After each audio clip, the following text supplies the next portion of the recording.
c'est l'une des meilleures régions. Et honnêtement, ils ont tout. La nature, la nourriture, la joie, la bonne humeur.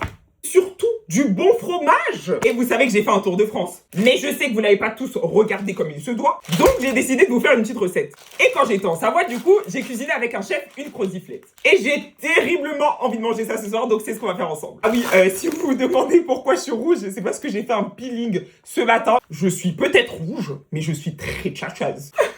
Enfin bref, dans un premier temps, pour faire notre croziflette, on a besoin de crozets et on va les faire cuire dans l'eau pendant 12 minutes. Dans un premier temps, je vais venir couper un gros oignon blanc. Et je trouve que l'ail, ça fait toujours plaisir dans une recette.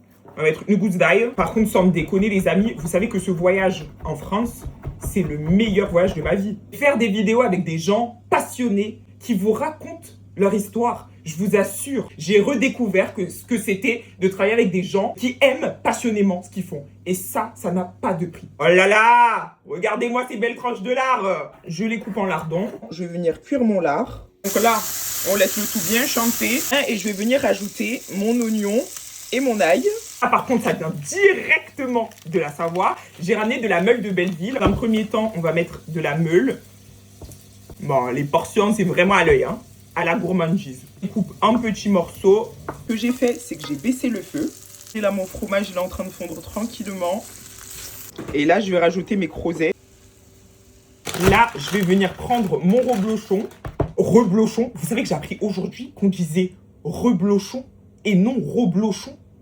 Mais j'ai des lacunes. Donc, dans un premier temps, je vais me couper quelques tranches comme ça. Juste 3, ça suffira. Et c'est de la crème crue que j'ai pris chez le fromager aussi, que je vais utiliser pour cette croziflette. Bon, faut pas avoir peur, hein, j'en mets une portion généreuse. Je vais venir ajouter mon reblochon. Je réajuste mon assaisonnement. Je vais venir couper le reste du reblochon. Regardez-moi mes crozets avec mes lardons. Je les mets à l'intérieur. Waouh, waouh, waouh, waouh. Ensuite, je vais venir prendre mon reblochon comme ça. Et je vais le mettre par-dessus. Bien chargé. Et là, ça part en cuisson au four à 160 degrés pendant 12 minutes. Et ensuite, je le mettrai en mode grill à 200 degrés pendant quelques minutes pour bien griller le dessus. Aïe!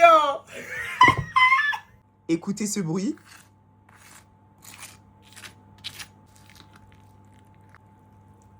Waouh! Quand même, je vais goûter cette généreuse part avec vous. Je trouve qu'il manque un peu de reblochon. Moi, ma partie préférée, c'est ça, là. Vous savez, le croustillant, là. Let's go! Elle est pas belle, la vie, finalement? Tu sais qu'il en faut peu, hein, pour être heureux. Vive la Savoie!